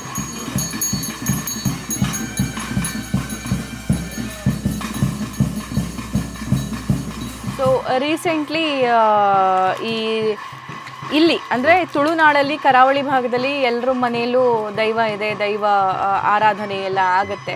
ರಿಷಬ್ ಶೆಟ್ಟ್ರ ಮನೆಯಲ್ಲೂ ಕೂಡ ಒಂದು ದೈವಾರಾಧನೆ ಆಯಿತು. ಸೊ ಆವಾಗ ದೈವ ಅಲ್ಲಿ ಮಲಗಿದ್ದವು ನೋಡಿ ರಿಷಬ್ ಶೆಟ್ಟಿ ಅವರ ಮೇಲೆ, ಸೊ ಈ ಥರ ಆಗಿರೋದು, ದೈವ ಹೀಗೆಲ್ಲ ಮಾಡಂಗಿಲ್ಲ ಅಂತೆಲ್ಲ ಅಪವಾದಗಳು ಕೇಳಿ ಬಂತು. ಅದಕ್ಕೇನು ಹೇಳ್ತೀರಿ ನೀವು ಅಂತ? ಅದೇ ಕಾಂತಾರ ಮೂವಿ ಬಂದು ದೇಶ ವಿದೇಶಾದ್ಯಂತದ ಅಂತ ತುಳುನಾಡ ದೈವದ್ದು ಮೂವಿನ ಮುಖಾಂತರ ಅದು ಒಳ್ಳೆ ಹೆಸರು ಬಂದಿದೆ, ಒಳ್ಳೆ ಜನಗಳಿಗೆ ಗೊತ್ತಾಗಿದೆ. ನಾನು ಕೂಡ ಇಲ್ಲಿ ಬರೋದಕ್ಕೆ ಅಥವಾ ನನಗೂ ದೈವದ ಬಗ್ಗೆ ತಿಳ್ಕೋಬೇಕು ಅಂತ ಅನ್ಸಿದ್ದು ಆ ಮೂವಿ ನೋಡಿದ ಮೇಲೇನೆ, ನಿಜ ಹೇಳ್ಬೇಕು ಅಂದ್ರೆ. ಅದೇ ಮೂವಿ ಅಂದ್ರೆ ಒಳ್ಳೇದೇ. ಅಂದ್ರೆ ನಮಗೆ ಸ್ವಲ್ಪ ಬೇಸರದ ವಿಷಯ ಏನಂದ್ರೆ, ಅದು ನಮಗೆ ತುಳುನಾಡಿನಲ್ಲಿ ಅದೇ ನಾನು ಹೇಳಿದಲ್ಲ, 3 ಜನಾಂಗ ಪರವ ಪಂಬದ ನಲಿಕೆ ಅವರಿಂದ ನೇಮ ಕಟ್ಟಬೇಕು, ಮುಖ ಕರ್ದಲ್ ಹಾಕಬೇಕು ಅಂತ ಉಂಟು ಪದ್ಧತಿ. ಇಷ್ಟವರೆಗೆ ಅದು ಬೇರೆಯವರು ಮಾಡಲಿಲ್ಲ. ಅದರಲ್ಲಿ ಫಿಲ್ಮಿಗೋಸ್ಕರ ಅದು ರಿಷಬ್ ಶೆಟ್ಟಿ ಹಾಕಿದ್ದಾರೆ. ಅದು ಎಂತಾಗಿದೆ ಅಂದರೆ ಅದನ್ನು ನೋಡಿ ಈಗ ಟ್ರೆಂಡ್ ಆಗಿದೆ ಎಲ್ಲ ಕಡೆಯಲ್ಲಿ. ಹೆಣ್ಮಕ್ಳು ಕೂಡ ಅರ್ಧಲ ಹಾಕಿ ಕುಣಿಯುವುದು, ಪ್ರೊಸೆಷನ್ ಎಲ್ಲ ಮಾಡೋದು. ಅಂದರೆ ನಮಗೊಂದು ಅದನ್ನೊಂದು ಕಟ್ಟುಪಾಡೊಂದು ಇದೆ, ಈ ಥರನೇ ಮಾಡಬೇಕು ಅಂತ ಉಂಟು. ಅದು ಮೂವಿಯಿಂದ ಸ್ವಲ್ಪ ಅದು ಅಜ್ಜೆ ತಪ್ಪು ಹೋಗಿದೆ. ಹೌದು. ಅಂದರೆ ಕೆಲವರು ಇಲ್ಲ, ನಾವು ಮೂವಿ ರೀತಿ ನೋಡ್ತೇವೆ, ದೈವಾರಾಧನೆ ಕೊಡಿಯಡಿಯಲ್ಲಿ ಆಗುವಂಥ ಕೊಡಿಯಡಿಯಲ್ಲಿ ಭಕ್ತಿ ಶ್ರದ್ಧೆ ನೋಡ್ತೇವೆ ಅಂತ ಹೇಳಿದವರು ಇದ್ದಾರೆ. ಅದೇನು ತೊಂದರೆ ಇಲ್ಲ. ಕೆಲವರಂದ್ರೆ ಈಗಿನ ಜನರೇಷನ್ ಅಂದ್ರೆ ಅದು ನಮಗೆ ಕೂಡ ಮಾಡ್ಬೋದಲ್ಲ ಅಂತ ಹೇಳಿ. ಆಕ್ಚುಲಿ ತುಂಬಾನೇ ಮಡಿ ಮೈಲಿಗೆ ಇರಬೇಕು ಅಂತ ಹೇಳ್ತಾರೆ. ಹೆಣ್ಮಕ್ಳು ಕೂಡ ಈ ದೈವಕ್ಕೆ ಅಥವಾ ಕೋಲಕ್ಕೆ ಬರಬೇಕು ಅಂತಂದ್ರೆ ಅವರ ಮೆನ್ಸಸ್ 7 days ಕಂಪ್ಲೀಟ್ ಆಗಿರ್ಬೇಕು, ಅವ್ರ ಬ್ಲೀಡಿಂಗ್ ಆಗ್ಲಿ ಆಗದೆ ಇರಲಿ. ಸೊ ಅಷ್ಟೆಲ್ಲ ಕಟ್ಟುಪಾಡು ಇದ್ದಾಗ ಸಹಜವಾಗಿ ಅದು ಬೇಸರ ಆಗೇ ಆಗುತ್ತೆ. ರಿಷಬ್ ಶೆಟ್ರವರು ಅವರು ದೈವದ ಪರ್ಮಿಷನ್ ತಗೊಂಡು ಅದನ್ನ ಮಾಡಿದ್ರು, ಎಲ್ಲ ಓಕೆ. ಆದ್ರೆ ಅದಾದ ನಂತರ ಅವರು ಮೂವಿ ಮಾಡಿದ್ರು, ಅದನ್ನ ತೋರಿಸಿದ್ರು, ಜನರಿಗೆ ಅದ್ರ ಬಗ್ಗೆ ಅರ್ಥ ಆಯಿತು. ಆದರೆ ಸುಮ್ಮನೆ ಕೆಲವೊಬ್ರು ಹಾಗೆ ಕೂಗೋದು, ಓಕೆ, ಸುಮ್ಮನೆ ಆ ವೇಷ ಧರಿಸೋದು, ಇಲ್ಲಿ ಅಂದರೆ ಈ ಸಂಸ್ಕೃತಿ ಇಲ್ಲಿಗೆ ಮಾತ್ರ ತುಂಬಾನೇ ಈ ನಾಡಿಗೆ ಆ ಶಕ್ತಿ ಇದೆ, ಇಲ್ಲಿ ಆಚರಣೆಗಳನ್ನು ಮಾಡಲಾಗುತ್ತೆ. ಸೊ ಬೇರೆ ಕಡೆ ಈ ರೀತಿಯಾಗಿ ಸುಮ್ಮನೆ ಮಾಡ್ತಾ ಇರೋದ್ರಿಂದ ನಿಮ್ಮೆಲ್ಲರಿಗೂ ಬೇಸರ ಆಗಿದೆ? ಹೌದೌದು, ನಮಗೆ ಆ ಬೇಸರ ಆಗಿದೆ. ಅದು ಬೇರೆ ಅಂದರೆ ಮೊನ್ನೆ ಒಂದು ನನಗೆ ಫೋನ್ ಬಂತು, ಮೈಸೂರಲ್ಲಿ ಒಂದು ಕೊರಗಜ್ಜೊಂದು ನೇಮ್ ಉಂಟು, ನೀವು ಜಿಲ್ಲಾಧ್ಯಕ್ಷರಲ್ಲ, ನೀವು ಹೇಳಿದರೆ ನಾವು ಕಟ್ತೇವೆ ಅಂತೇಳಿ ನಮ್ಮವರಿಗೆ. ಅದಕ್ಕೆ ನಾನು ಹೇಳಿದೆ ಇಲ್ಲ, ಅದು ತುಳುನಾಡು ಬಿಟ್ಟು ಅಂದರೆ ಮೈಸೂರು ಬೆಂಗಳೂರೆಲ್ಲ ಅದು ತುಳುನಾಡು ಬಿಟ್ಟು ಬೇರೆ ಅಲ್ಲಿ ಕಟ್ಟಲಿಕ್ಕಿಲ್ಲ. ಅದಕ್ಕೆ ಅವ್ರು ಹೇಳಿದರು, ನೀವು ಬಾಂಬೆಯಲ್ಲೆಲ್ಲ ಆಗ್ತದೆ ಕಲ್ಲುಟ್ಟಿ ಪಂಜಿದ್ದೀವಿ, ಅದನ್ನು ಯಾಕೆ ನೀವು ನಿಲ್ಲಿಸೋದಿಲ್ಲ ಅಂತೇಳಿ. ಅದಕ್ಕೆ ನಾನು ಹೇಳಿದೆ, ಅಂದರೆ ಬಾಂಬೆಯಲ್ಲಿ ಆಗ್ತದೆ, ಆಗೋದಿಲ್ಲ ಅಂತಿಲ್ಲ. ಅಂದರೆ ಈಗ ಒಂದು ಮಂಗಳೂರಿನಲ್ಲಿ ಒಂದು ತಂದೆ ತಾಯಿಗೆ 4 ಮಂದಿ ಗಂಡು ಮಕ್ಕಳಿದ್ದು, ಅವರು ವರ್ಷ ಪ್ರತಿ ಬಂದು ಇಲ್ಲಿ ಮಂಗಳೂರಲ್ಲಿ ನೇಮ ಮಾಡ್ತಾರೆ ಅವರು ದೈವದ್ದು. ಅಲ್ಲಿ ತಂದೆ ತಾಯಿ ಪ್ರಾಯ ಆಗಿ ತೀರಿದ ನಂತರ ಇಲ್ಲಿ ಕೂತ್ಕೊಳ್ಳಿಕ್ಕೆ ಆಗುದಿಲ್ಲ ಅವರಿಗೆ, ಅದು ಬೊಂಬೆಯಲ್ಲಿ ಇರಬೇಕಷ್ಟೇ. ಅದಕ್ಕೆ ಈ ಮಂಗಳೂರಿನ ಜಾಗವನ್ನು ಮಾರಿ ಒಂದು ಪಾಲು ದೈವದ ಹೆಸರಲ್ಲಿಟ್ಟು ಅದನ್ನು ಹೋಗಿ ಬೊಂಬೆಯಲ್ಲಿ ಬೇರೆ ಜಾಗ ತೆಗೆದು ಅಲ್ಲಿ ಇದನ್ನೇ ಕಂಟಿನ್ಯೂ ಮಾಡ್ತಾರೆ. ಅದು ಪರವಾಗಿಲ್ಲ, ಅವ್ರು ನಿಲ್ಲಿಕ್ಕಿಲ್ಲ. ಈಗ ಬೆಂಗಳೂರಲ್ಲಿ ಮತ್ತೆ ಮೈಸೂರಲ್ಲಿ ಆಗುವಂಥದ್ದು ಅವರು ತುಳುನಾಡಿನವರಲ್ಲ, ಅಲ್ಲಿ ಅವರು ಕೊಡೋದು. ಈಗ ಕೊರಗಜ್ಜದ ಇವಕ್ಕೆ ಒಂದು ಸಂಪ್ರದಾಯ ಉಂಟು, ಕುಚ್ಚಲು ಹಾಕಿದ್ದು ಅನ್ನ ಆಗಬೇಕು, ಕೋಳಿ ಸುಕ್ಕಾಗಬೇಕು, ಮತ್ತೆ ಇದು ಕುಡು ಮತ್ತು ಉರುಳಿ ಬಸಳೆ ಪದಾರ್ಥ ಆಗಬೇಕು ಅಂತ ಉಂಟು. ಅದನ್ನು ದೈವಕ್ಕೆ ಕೊಟ್ಟು ಅದನ್ನು ಪ್ರಸಾದ ರೂಪದಲ್ಲಿ ನಾವು ತಿಂತೇವೆ. ಅದೇ ಉತ್ತರ ಕನ್ನಡದವರಿಗೆ ಇದು ಕುಚ್ಚಲ ಕಿಳಿಸಿಲ್ಲ, ಅದಕ್ಕೆ ವೈಟ್ ರೈಸ್ ಆಗ್ತದೆ ಅವರಿಗೆ, ಅದನ್ನು ತಿನ್ಬೇಕಲ್ಲ ಅವರು. ಮತ್ತೆ ನಿಂತೋಗ್ಬಾರ್ದು. ಒಂದು ಈಗ ಕಟ್ಟೆ ಆರಾಧನೆ ಮಾಡಿದ ನಂತರ ಅವರ ಮಕ್ಕಳು ಮಾಡ್ಕೊಂಡು ಹೋಗ್ಬೇಕು. ಈಗ ಅದ್ರ ಬಿಸ್ನೆಸ್ ತರ ಆಗಿದೆ ಕೆಲವು ಕಡೆ, ಅದು ತುಂಬಾ ಬೇಸರ ಆಗ್ತದೆ ನಮಗೆ. ಮತ್ತೊಂದು ನಾನು ಕೇಳಲೇಬೇಕು, ಮತ್ತೆ ನಾನಷ್ಟೇ ಅಲ್ಲ, ನನ್ನ ಜೊತೆಗೆ ಬಂದಿರೋರು ಕೂಡ ಈ ಮಾತನ್ನು ತುಂಬಾ ನಂಬಿದ್ದಾರೆ. ಕೊರಗಜ್ಜನ ಪವಾಡಗಳು ಅಥವಾ ದೈವದ ಪವಾಡಗಳು ಅಂತ, ಅದ್ರ ಬಗ್ಗೆ ತಿಳ್ಕೋಬೇಕು ಅಂತ ಅಂದು ನಿಮ್ಗೂ ಸಾಕಷ್ಟು ಅನುಭವ ಆಗಿದೆ, ಒಂದಿಷ್ಟು ಹಂಚ್ಕೋಬಹುದು? ಹೌದು, ಖಂಡಿತ. ಅದೇ ನನ್ನ ಅನುಭವದಲ್ಲಿ ನನಗೆ 42 ವರ್ಷ ಈಗ ಪ್ರಾಯ. 3ನೇ ಕ್ಲಾಸ್ ಇರುವಾಗ ನಾನು ಪ್ರಾರಂಭ ಮಾಡಿದ್ದೇನೆ. ಒಂದು 30-35 ವರ್ಷದ ನನಗೆ ದೇವಾರದಲ್ಲಿ ಅನುಭವ ಉಂಟು. ತುಂಬ ಕಡೆ ತುಂಬ ಪವಾಡ ಆಗಿದೆ. ಉದಾಹರಣೆ ನನ್ನದೇ ತಗೊಳ್ಬೋದು. ನಾನು ಮದುವೆಯಾಗಿ 2 ವರ್ಷದಲ್ಲಿ ಮಕ್ಕಳಾಗಿರಲಿಲ್ಲ. ನಾವು ತುಂಬ ದೇವರ ಹತ್ರ ಹರಕೆ ಎಲ್ಲ ಹೊತ್ತು ನಾವು ಡಾಕ್ಟರ್ ಹತ್ರ ಹೋಗುವಾಗ ಡಾಕ್ಟ್ರು ಹೇಳಿದರು, ನಿಮ್ಮ ಮಿಸ್ಸಸ್ಸಿಗೆ ಇದು ಮಕ್ಕಳಾಗುವಂಥ ಚಾನ್ಸಸ್ ಇಲ್ಲ, ಯಾಕಂದರೆ ಅದು ಡಬಲ್ ಟ್ಯೂಬು ಪ್ರಾಬ್ಲಮ್ ಉಂಟು, ಹಾಗೆ ಆಗುದಿಲ್ಲ ಅಂತ ಹೇಳಿದರು. ಅದಕ್ಕೆ ನಾನೊಂದು ಇರ್ದೆ ಬೆಟ್ಟಂಪಾಡಿಯಲ್ಲಿ ಒಂದು ಕಲ್ಲುಟ್ಟಿ ದೇವದು ಕೆಲಸ ಮಾಡ್ತಿದ್ದೇನೆ ಅಲ್ಲಿ ಒಂದು 15 ವರ್ಷದಿಂದ ಇಂಚೆಗೆ. ಅಲ್ಲಿ ವಿಶೇಷ ಅಂದರೆ ಅಲ್ಲಿ ಅದೇ ಮಕ್ಕಳಾಗದವರಿಗೆ ಮಕ್ಕಳು ಕೊಡುವಂಥದ್ದು ಒಂದು ತಾಯಿ ಕರುಣಿಸ್ತಾಳೆ. ನಾನು ಅಲ್ಲಿ ಹೋಗಿ ಹೇಳಿದ್ದೆ ಅವರ ಹತ್ರ, ಅರ್ಚಕರ ಹತ್ರ, ರಾಮಣ್ಣ ಪೂಜಾರಿ ಅಂತೇಳಿ, ಹೀಗೆ ನನ್ನ 2 ವರ್ಷ ಆಯಿತು ಮಕ್ಕಳಿಲ್ಲ ಅಂತ. ಅದಕ್ಕೆ ಅವರು ಹೇಳಿದರು, ನೀವು ದೈವ ಕಟ್ಟಿ ಅಭಯ ಕೊಟ್ಟು ಪ್ರಸಾದ ಕೊಟ್ಟು ಎಷ್ಟೋ ಮಂದಿಗೆ ಆಗಿದೆ, ನಿಮಗೆ ಆಗ್ಲಿಕ್ಕೆ ಇರಲಿಕ್ಕಿಲ್ಲ, ನೀವು ಬನ್ನಿ ಅಂತೇಳಿ ಅವರು ಆ ತಾಯಿ ಹತ್ರ ನಿಲ್ಲಿಸಿ ನನಗೊಂದು ಇದು ಗಂಧ ಪ್ರಸಾದ ಕೊಟ್ಟರು. 9 ದಿವಸ ನೀವು ಹಾಕಿ ಮಕ್ಕಳಾಗ್ತದೆ, ನೆಕ್ಸ್ಟ್ ವರ್ಷ ಬರುವಾಗ ನೀವು ಗಂಡು ಮಗನ ಕರ್ಕೊಂಡು ಬರ್ತೀರ ಅಂತ ಹೇಳಿ. ಅದಕ್ಕೆ ನಾನಂದರೆ ಡಾಕ್ಟರ್ ಹತ್ರ ಹೋಗುವಾಗ ಅವರು ಇದು ಲೈಟ್ ಹಾಕಿ ಚೆಕಪ್ ಮಾಡಬೇಕು ಅಂತ ಹೇಳಿದ್ರು ಡಾಕ್ಟ್ರು. ಲೈಟ್ ಹಾಕಿ ನೋಡುವಾಗ ಅದು ಗೊತ್ತಾಯಿತು ಹೇಗೆ ಉಂಟು ಅಂತೇಳಿ. ಈಗ ಏನು ಮೆಡಿಸಿನ್ ಕೊಡಲಿಕ್ಕಿಲ್ಲ, ಈಗ ಅದು ಗಾಯ ಆಗಿರ್ಬೋದು, 1-2 ತಿಂಗಳು ಬಿಟ್ಟು ಬನ್ನಿ, ನಾವು ಮೆಡಿಸಿನ್ ಕೊಡ್ತೇನೆ ಅಂತ ಹೇಳಿದರು. ಅದೇ ಸಮಯದಲ್ಲಿ ನಾನು ಅಲ್ಲಿ ಹೋಗಿ ಪ್ರಾರ್ಥನೆ ಮಾಡಿದ್ದು. ಅದೇ ತಿಂಗಳಲ್ಲಿ ಗರ್ಭಿಣಿ ನಿಂತಿದೆ. ಈಗ ನನಗೆ 3 ಮಕ್ಕಳು, 2 ಗಂಡು 1 ಹೆಣ್ಣು. ದೊಡ್ಡವನು 4ನೇ ಕ್ಲಾಸಲ್ಲಿ ಓದ್ತಾ ಇದ್ದೇನೆ. ಹಾಗೆ ಅದೊಂದು ಪವಾಡ ಅಂಥದ್ದು ತುಂಬ. ಇದು ನನ್ನಲ್ಲ ಆದದ್ದು, ನಾನು ದೈವ ಕಟ್ಟಿದವರು ತುಂಬ ಪವಾಡ ಆಗಿದೆ. ಆ್ಯಕ್ಚುಲಿ ಇಲ್ಲಿ ಕೂಡ ಒಂದು ಪವಾಡ ನಡೆದಿದೆ. ಇಲ್ಲಿನ ಕುಟುಂಬಸ್ಥರೊಬ್ಬರು AJಯಲ್ಲಿ ಅಡ್ಮಿಟ್ ಆಗಿದ್ದರು. ಡಾಕ್ಟರ್ ಹೇಳಿದರು ಡೌಟ್ ಅಂತೇಳಿ. ಅದಕ್ಕೆ ಇಲ್ಲಿ ಪ್ರಾರ್ಥನೆ ಮಾಡಿದ್ದಾರೆ, ನಾವು ನೇಮಕ್ಕೆ ದೀನೆ ಮಾಡಿದ್ದೇವೆ, ಅದು ನಿಲ್ಲಬಾರ್ದು ಅಂತೇಳಿ. ನಿನ್ನೆಲ್ಲ ಮೊನ್ನೆ ಡಿಸ್ಚಾರ್ಜ್ ಆಗಿ ಬಂದಿದ್ದಾರೆ, ಹುಷಾರಿದ್ದಾರೆ ಈಗ. ಐಸಿಯುನಲ್ಲಿದ್ದರು. ಅಂಥದ್ದು ತುಂಬ ಆಗಿದೆ, ಪವಾಡಗಳಾಗಿದೆ. ಈಗ ಮೊದಲೇ ಸರಿ ಬಂದಿರ್ತಾರೆ, ತುಂಬಾ ಪ್ರಾಬ್ಲಮ್ಸ್ಗಳಿರುತ್ತೆ ಅಥವಾ ತುಂಬಾ ಸ್ಟ್ರೆಸ್, ತುಂಬಾ ಟೆನ್ಷನ್ಗಳಿರುತ್ತೆ. ಸೊ ಕೊರಗಜ್ಜ ಅಥವಾ ದೈವ ನೆಮ್ಮದಿ ಕೊಡ್ತಾನೆ ಅಂತಾನು ಕೂಡ ತುಂಬಾ ಜನ ಇಲ್ಲಿ ಓಡಿ ಬರ್ತಾರೆ. ಸೊ ನಾವು ಕೇಳದೆ ಇದ್ರು ಆತನ ಸನ್ನಿಧಾನಕ್ಕೆ ಹೋಗಿ ಬಂದ್ರೆ ಆ ಪ್ರಾಬ್ಲಮ್ಸ್ಗಳೆಲ್ಲ ಸಾಲ್ವ್ ಆಗುತ್ತೆ ಅಂತ ಹೇಳ್ತಾರೆ. ನಿಜಾನಾ? ನಿಜ, ಖಂಡಿತವಾಗಿ ನಿಜ. ಮತ್ತೊಂದು ಘಟನೆ ನಡೆದಿತ್ತು. ನಾನು ಹೋದ ಸಲ ಒಂದು ಫೆಬ್ರವರಿಯಲ್ಲಿ ಒಂದು ನೇಮ ಕಟ್ಟಿದ್ದೇನೆ ಮಂಗಳೂರಲ್ಲಿ, ಕೊರಗಜ್ಜಂದಿ. ಅಲ್ಲಿ ಒಬ್ಬರು ಹೆಂಗಸು ಬಂದು ನನಗೆ ಗಂಡ ತುಂಬ ಕುಡಿದು ಟಾರ್ಚರ್ ಕೊಡ್ತಾ ಇದ್ದಾರೆ, ನನ್ನ ಹತ್ರ ಅವರ ಹತ್ರ ನಮಗೆ ಸಂಸಾರ ಮಾಡಲಿಕ್ಕೆ ಆಗೋದಿಲ್ಲ, ನಾನು ಡೈವರ್ಸ್ ಕೊಡ್ತೇನೆ ಅಂತೇಳಿ. ಅದಕ್ಕೆ ದೈವ ಹೇಳಿತ್ತು ಅಲ್ಲಿ ಅಭಯದಲ್ಲಿ, ನಾನು ಕುಟುಂಬವನ್ನು ಒಂದು ಮಾಡೋದು, ಗಂಡ ಹೆಂಡತಿಯನ್ನು ಒಂದು ಮಾಡೋ ದೈವ, 2 ಮಾಡುವ ದೈವ ಅಲ್ಲ. ಅದಕ್ಕೆ ಹೆಂಗಸು ಹೇಳಿದ್ರು, ಇಲ್ಲ ನನಗೆ ಅವರೊಟ್ಟಿಗೆ ಜೀವನ ಮಾಡಲಿಕ್ಕೆ ಸಾಧ್ಯನೇ ಇಲ್ಲ ಅಂತ. ಅದಕ್ಕೆ ಅಪ್ಪಣೆ ಕೊಟ್ಟಿದ್ದಂತೆ, ನೀವು ಬರುವ ವರ್ಷ ನೇಮಕ್ಕೆ ಬರುವಾಗ ನಿಮ್ಮನ್ನು ಒಂದು ಮಾಡ್ತೇನೆ ಅಂತೇಳಿ.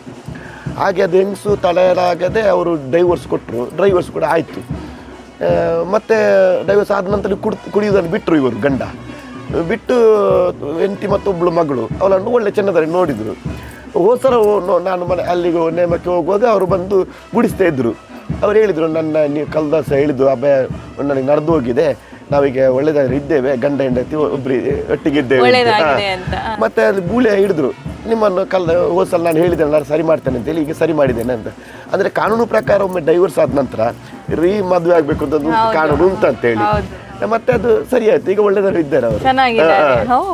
ಡೈವರ್ಸ್ ಆದ ಕೇಸು ಕೂಡ ಸರಿ ಮಾಡಿದೆ ಕೊರಗಜ್ಜ. ಸೊ ಈಗ ಕೆಲವೊಬ್ಬರ ಜೀವನದಲ್ಲಿ ತುಂಬಾ ಅನ್ಯಾಯಗಳು ಆಗ್ತಾ ಇರುತ್ತೆ. ಕೊರಗಜ್ಜ ದೈವ ಅಂತಂದ್ರೆ ಅನ್ಯಾಯನ ಸಹಿಸೋದಿಲ್ಲ. ಅದು ಪ್ರಕೃತಿ ಆಗಿರಬಹುದು, ಮನುಷ್ಯರಾಗಿರಬಹುದು, ಏನೇ ಆಗಿರಬಹುದು. ಸೊ ಅಂಥವರು ಕೊರಗಜ್ಜನ ಸನ್ನಿಧಿಗೆ ಬರಬೇಕು ಅಂತ ಅನ್ನೋದಾದರೆ ನೀವೇನು ಹೇಳ್ತೀರಿ? ಅವ್ರು ಹೇಗೆ ಬರಬೇಕು, ಹೇಗೆ ಬೇಡ್ಕೋಬೇಕಾಗತ್ತೆ, ಇಲ್ಲಿ ಬಂದ ನಂತರ ಅವ್ರು ಹೇಗಿರಬೇಕು? ಆದರೆ ಭಕ್ತರು ಬರುವುದಂದರೆ ಅಂತರಂಗ ಶುದ್ಧಿ ಮತ್ತು ಬಹಿರಂಗ ಶುದ್ಧಿ ಪ್ರಾಮುಖ್ಯತೆ. ಅಂತರಂಗ ಶುದ್ಧಿ ಅಂದರೆ ಒಳಗಿನ ಮನಸ್ಸು ಒಳ್ಳೆದಿರಬೇಕು. ಅಂದರೆ ನಾವು ದೈವದ ಕಡೆ ಹೋಗ್ತೇವೆ, ನಾನು ತಪ್ಪು ಮಾಡೋದಿಲ್ಲ, ತಪ್ಪು ಮಾಡಿದ್ರೂ ಅದನ್ನು ಕ್ಷಮಿಸಬೇಕು ಎಂಬ ಭಾವನೆ.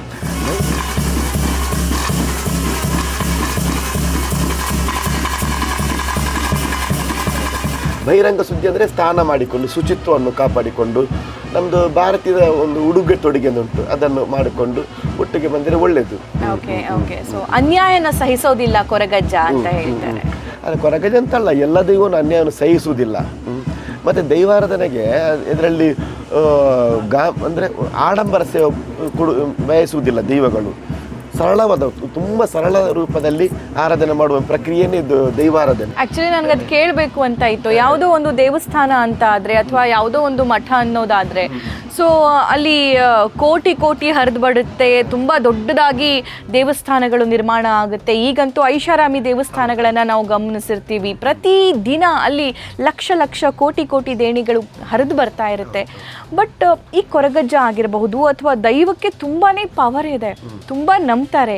ಅದು ಕಳುವಾಗಿರೋದ್ರಿಂದ ಹಿಡಿದು ಅನ್ಯಾಯ ಆಗಿರೋದ್ರ ತನಕ, ನೆಮ್ಮದಿ ಸಿಗೋವರೆಗೂ ತನಕ ತುಂಬಾ ನಂಬ್ತಾರೆ. ಸೊ ದೊಡ್ಡ ದೇವಸ್ಥಾನ ಆಗ್ಬೋದಾಗಿತ್ತಲ್ಲ, ಸಾವಿರಾರು ಲಕ್ಷಾಂತರ ಭಕ್ತರು ಬರ್ಬೋದಾಗಿತ್ತಲ್ಲ, ಯಾಕಾಗ್ಲಿಲ್ಲ? ದೈವ ಅದನ್ನು ಬಯಸುದಿಲ್ಲ ಅಂತ ಪರ್ಮಿಷನ್ ಕೊಡಲ್ಲ. ಅಲ್ಲ ಹಾಗೆಲ್ಲ ಸರಳ ರೂಪದಲ್ಲಿ ಆಗುವಂಥದ್ದು. ಅಂದರೆ ಈಗ ದೊಡ್ಡ ದೊಡ್ಡ ಕ್ಷೇತ್ರ ಆಗಿದೆ. ಪನೋಲು ಬೈಲೆ ಎಂಬ ಕ್ಷೇತ್ರದಲ್ಲಿ ತುಂಬ ಭಕ್ತರ ದಿವಸಕ್ಕೆ 5,000 ಅಗೇಲು ಕೊಡ್ತದೆ, ಕಲ್ಲೊಟ್ಟಿಗೆ ಬರ್ತದೆ. ದಿವಸಕ್ಕೆ 9 ನೇಮ ಆಗ್ತದೆ ಅಲ್ಲಿ ಪ್ರತಿ ದಿವಸನೂ. ಅಂಥದ್ದು ತುಂಬ ಕ್ಷೇತ್ರ ಉಂಟು. ಒಳ್ಳೆ ಒಳ್ಳೆ ಹಣ ಬಂದದ್ದು ಆಗಿದೆ, ಹಾಗೆ ಉಂಟು. ಅಂದರೆ ದೈವ ಅದು ಬಯಸುವುದಿಲ್ಲ ಅಂತ, ಆಡಂಬರ ಸೇವೆ ಬಯಸುವುದಿಲ್ಲ. ಸರಳವಾದ ಸಂಪ್ರದಾಯ ಪ್ರಕರಣ ಆಗುವಂಥದ್ದನ್ನೇ ದೈವ ಬಯಸುವುದು. ಓಕೆ. ಸೊ ನೀವು ಒಂದು ತಿಂಗಳಿಗೆ ಅಂದ್ರೆ ಈ ದೀಪಾವಳಿಯಿಂದ ಶುರು ಆಗುತ್ತೆ ಅಂತ ಹೇಳ್ತಾರೆ. ಸೊ ಒಂದು ತಿಂಗಳಿಗೆ ಸುಮಾರು ಎಷ್ಟು ಕೋಲದಲ್ಲಿ ಭಾಗಿಯಾಗ್ತೀರಾ? ನಾನಂದ್ರೆ ಹೋದ ಸಲ 125 ಕಡೆಯಲ್ಲಿ ನಾನು ದೈವ ಚಾಕರಿ ಮಾಡಿದ್ದೇನೆ.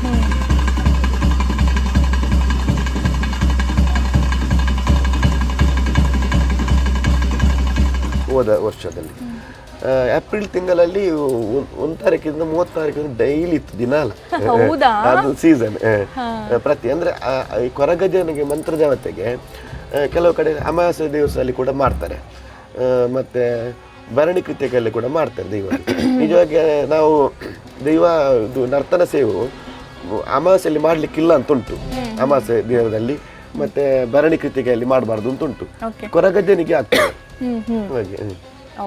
ನಮಗೆ ಅಂದರೆ ಸೀಸನ್ ಅಂದರೆ ಅದೇ ದೀಪಾವಳಿಯಿಂದ ಹಿಡಿದು ಬರುವ ಪತ್ತನಾಜೆ ತನಕ ನಮಗೆ ಒಂದು ಸೀಸನ್ ಅಂತ ಉಂಟು, ಬೇಸಿಗೆ ಕಾಲದಲ್ಲಿ ಆಗುವಂಥದ್ದು. ಓಕೆ. ಸೊ ನೀವು ನಿಮ್ಮ ಜನಾಂಗದ ಬಗ್ಗೆ, ಪಂಗಡದ ಬಗ್ಗೆ ಹೇಳಿದ್ರಿ. ನೀವು ದೈವದ ಚಾಕರಿ ಮಾಡಿಕೊಂಡು ಇಷ್ಟು ವರ್ಷ ಬರ್ತಾ ಇದ್ದೀರಾ, ಆದರೆ ನಿಮ್ಮ ವೃತ್ತಿ ಏನು, ಏನು ಕೆಲಸ ಮಾಡ್ತೀರಿ, ಅಥವಾ ನಿಮ್ಮ ಜೊತೆಗಿರೋರು ಏನು ಕೆಲಸ ಮಾಡ್ತಾರೆ? ನಾವಂದರೆ ಮೂಲ ವೃತ್ತಿ ಅದೇ, ನಮ್ಮ ದೈವಾರದ ನೇಮ ಕಟ್ಟುವಂಥದ್ದೇ ಮೂಲ ವೃತ್ತಿ.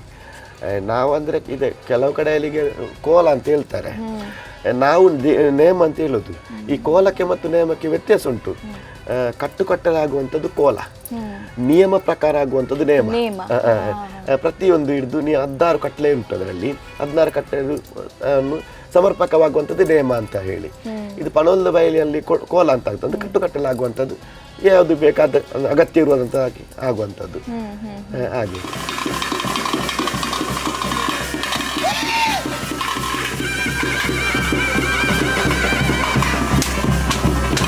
ನಾನು ಅಂದ್ರೆ ಏನು ಬೇರೆಯವರೆಲ್ಲ ಏನ್ ವೃತ್ತಿ ಮಾಡ್ತಾರೆ, ಕೆಲಸ ಏನ್ ಮಾಡ್ತಾರೆ ಅಂತ?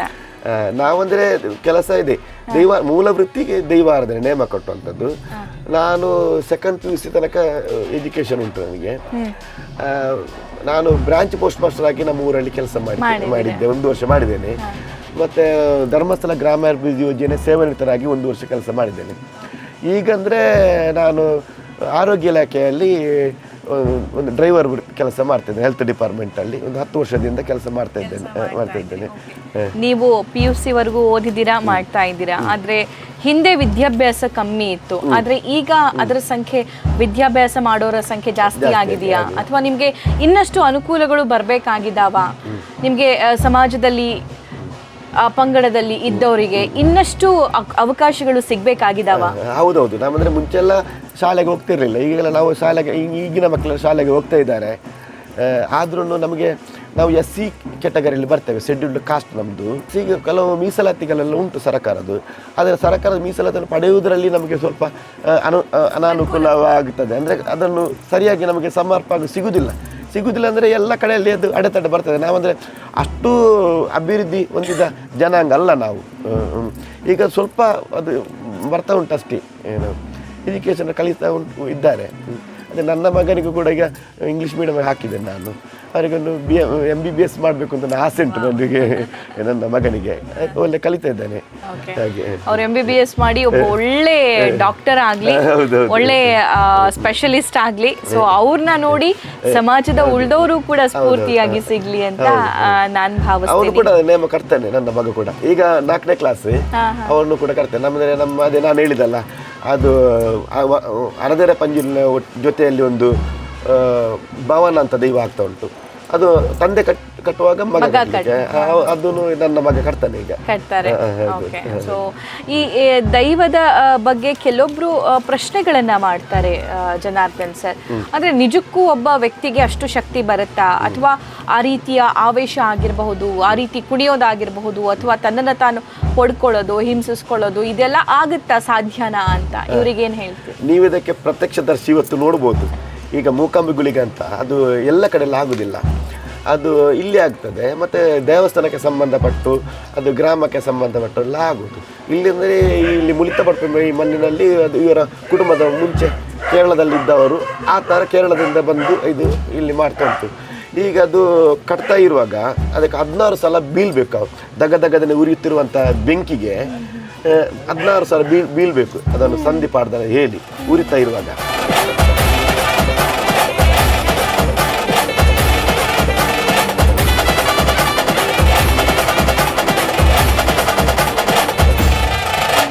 ನಾನು ಅಗ್ನಿಜುಮಾದಿ ಅಂತ ಹೇಳಿ ಒಂದು ದೈವಕ್ಕೆ ನಾನು ಪುತ್ತೂರಲ್ಲಿ ಕಟ್ಟಿದ್ದೇನೆ. ಅದು ಬ್ರಾಹ್ಮಿಣ್ಸ್ ಅವರ ಮನೆಯಲ್ಲಿ ಮಾಡುವಂಥದ್ದು. ಅವರು ನೇಮ ಎಲ್ಲ ಮುಗಿದ ನಂತರ ಅವರು ಭಟ್ರು ಬಂದು ನನಗೆ ಇದು ದೈವದ ಚಾಕರಿಗೆ ಸಂಭಾವನೆ ಕೊಡುವಾಗ ಅವರು ಹೇಳಿ ಕೂಗ್ತಾ ಕೊಡ್ತಾ ಇದ್ದಾರೆ ನಮಗೆ ಹಣವನ್ನು. ನಾವು ಪೌರತ್ವ ಮಾಡುವಾಗ, ದೇವರಿಗೆ ಪೂಜೆ ಮಾಡುವಾಗ ಫಸ್ಟಿಗೆ ಧೂಪಾರತಿ ಅಂತ ಮಾಡಲಿಕ್ಕೆ ಉಂಟು. ಅದನ್ನು ಆ್ಯಕ್ಚುಲಿ ಅದು ಗೆಂಡಕ್ಕೆ ಧೂಪದ ಹುಡಿ ಹಾಕಿ ಆರತಿ ಮಾಡುವಂಥದ್ದು. ನಾವು ಊದುಬತ್ತಿ 2 ಊದುಬತ್ತಿ ಉರಿಸಿ ಅದನ್ನು ಆರತಿ ಮಾಡ್ತೇವೆ. ಆ ಊದುಬತ್ತಿ ಉರಿಸುವಾಗ ಆರತಿ ಮಾಡುವಾಗ ಊದುಬತ್ತಿಯ ಇದು ಭಸ್ಮ ಉಂಟಲ್ಲ, ಅದು ಕೈಗೆ ಬೀಳುವಾಗ ಅದರ ಬೆಂಕಿ ನಮಗೆ ನೆತ್ತಿಗೆ ಏರ್ತದೆ. ಆ ಬೆಂಕಿ ಅಷ್ಟು ಖಾರ ಉಂಟು. ನೀವು ಅದು ದೈವವನ್ನು ಕಟ್ಟಿ ದಗದಗ ಉರಿಯುವಂಥ ಬೆಂಕಿಗೆ ಹಾರ್ತೀರಿ, ನಿಮ್ಮ ಜೀವವನ್ನು ಪ್ರಾಣವನ್ನು ಲೆಕ್ಕಿಸದೆ ನಿಮಗೆ ಕೋಟಿಗಟ್ಟರೆ ಹಣ ಕೊಟ್ಟರು ಸಾಕಾಗಲಿಕ್ಕಿಲ್ಲ ಅಂತೇಳಿ 10 ಕೊಡ್ತಾರೆ ನಮಗೆ ಹಣವನ್ನು.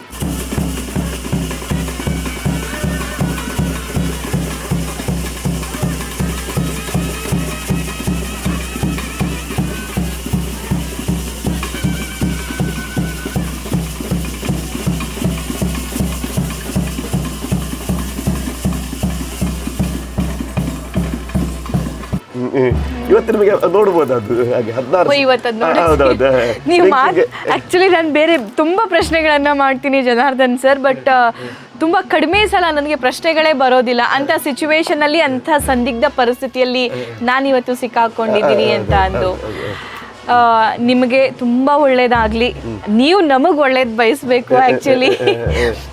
ಆ ಒಳ್ಳೇದು ಆಗ್ಲಿ ಅಂತ ಅನ್ನೋ ರೀಸನಿಗೆ ನಾವು ಈ ಕಾರ್ಯಕ್ರಮಕ್ಕೆ ಬಂದಿರೋದು.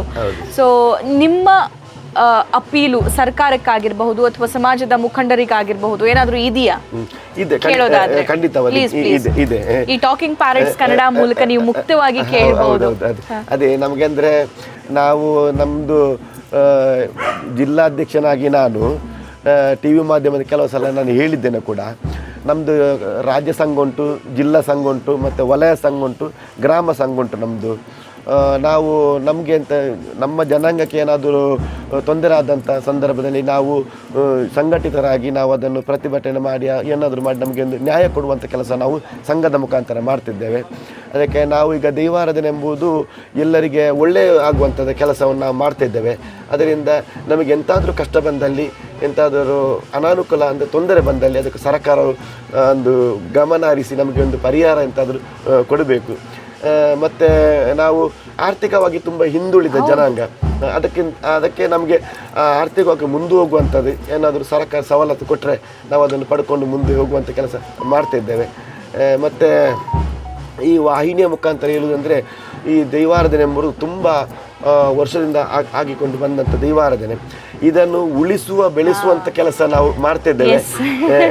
ಅದನ್ನು ಈ ವಾಹಿನಿ ಮುಖಾಂತರ ಎಲ್ಲರೂ ಸರಿಯಾಗಿ ತಿಳಿದು ಅದನ್ನು ಉಳಿಸಿ ಬೆಳೆಸುವಂಥ ಕೆಲಸವನ್ನು ಈ ವಾಹಿನಿ ಮುಖಾಂತರ ಆಗಲಿ. ಈ ದೈವಾರಾಧನೆ ನಮಗೆ ಗೊತ್ತಿಲ್ಲದವರಿಗೆ ಇದು ಇಂಚಿಂಚಾಗಿ ಒಂದು ತಿಳಿಸುವಂಥ ಕೆಲಸವನ್ನು ಈ ವಾಹಿನಿ ಮುಖಾಂತರ ಆಗಿ ಇನ್ನೂ ಕೂಡ ದೈವಾರಾಧನೆಯನ್ನು ಉಳಿಸುವಲ್ಲಿ ಎಲ್ಲ ಸಮಾಜ ಒಗ್ಗಟ್ಟಾಗಿ ಕೆಲಸ ಮಾಡುವಂಥದ್ದು ಇದರಿಂದ ಆಗಲಿ ಅಂತ ಹೇಳಿ ಬಯಸ್ತೇನೆ. ಇಲ್ಲಿನ ಪ್ರಸಾದ ಏನು ಅಂದ್ರೆ ಗಂಧ ಪ್ರಸಾದ ಅಷ್ಟೇ? ಗಂಧ ಪ್ರಸಾದ ಅದೇ ಶ್ರೇಷ್ಠ ಪ್ರಸಾದ. ಹೌದು, ಗಂಧ ಪ್ರಸಾದ. ಸೊ ಈಗ ಮಕ್ಕಳಾಗ್ಲಿಲ್ಲ ಅಥವಾ ಮದ್ವೆ ಆಗ್ತಾ ಇಲ್ಲ ಅಥವಾ ಕೆಲಸದಲ್ಲಿ ಏನೋ ಸಮಸ್ಯೆಗಳಾಗ್ತಾ ಇದೆ ಅಥವಾ ನೆಮ್ಮದಿ ಇಲ್ಲ ಅಂತ ತುಂಬಾ ಜನರಿಗೆ ಪ್ರಶ್ನೆ ಇರುತ್ತೆ. ಸೊ ಅಂಥವರು ಕೂಡ ಇಲ್ಲಿ ಬಂದ್ರೆ ಪರಿಹಾರ ಸಿಗುತ್ತೆ, ಖಂಡಿತವಾಗಿ ಸಿಗುತ್ತೆ.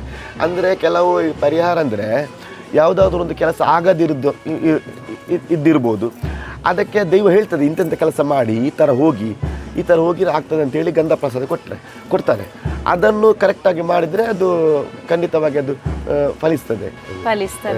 ಓಕೆ, ಜನಾರ್ದನ್ ಸರ್ ತುಂಬ ತುಂಬ ತುಂಬ ಧನ್ಯವಾದಗಳು. ಇಷ್ಟು ಬ್ಯುಸಿ ಟೈಮಲ್ಲೂ ಕೂಡ ನೀವು ನಮಗೆ ಇಷ್ಟು ಅವಕಾಶವನ್ನು ಮಾಡಿಕೊಟ್ರಿ, ಇಷ್ಟು ಸಮಯ ಕೊಟ್ರಿ, ತುಂಬ ಒಳ್ಳೆಯದಾಗಲಿ.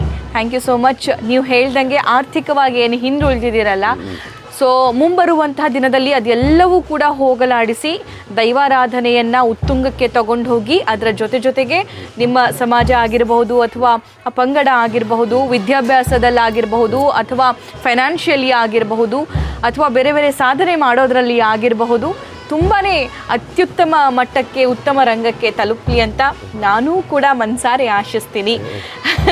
ನಾನು ಆ್ಯಕ್ಚುಲಿ ನಿಮ್ಮಿಂದ ಆಶೀರ್ವಾದ ಪಡ್ಕೊಂಡು ಬರಬೇಕು, ಬಟ್ ಕೆಲವೊಂದು ಕೇಳಿದಾಗ ಆ ಪತ್ರಕರ್ತೆಯಾಗಿ ನನ್ನ ಮನಸ್ಸಿಂದ ಬಂದಿರೋ ಮಾತನ್ನು ನಾನು ಆಡಿದೆ. ತುಂಬ ಥ್ಯಾಂಕ್ ಯು. ಧನ್ಯವಾದಗಳು.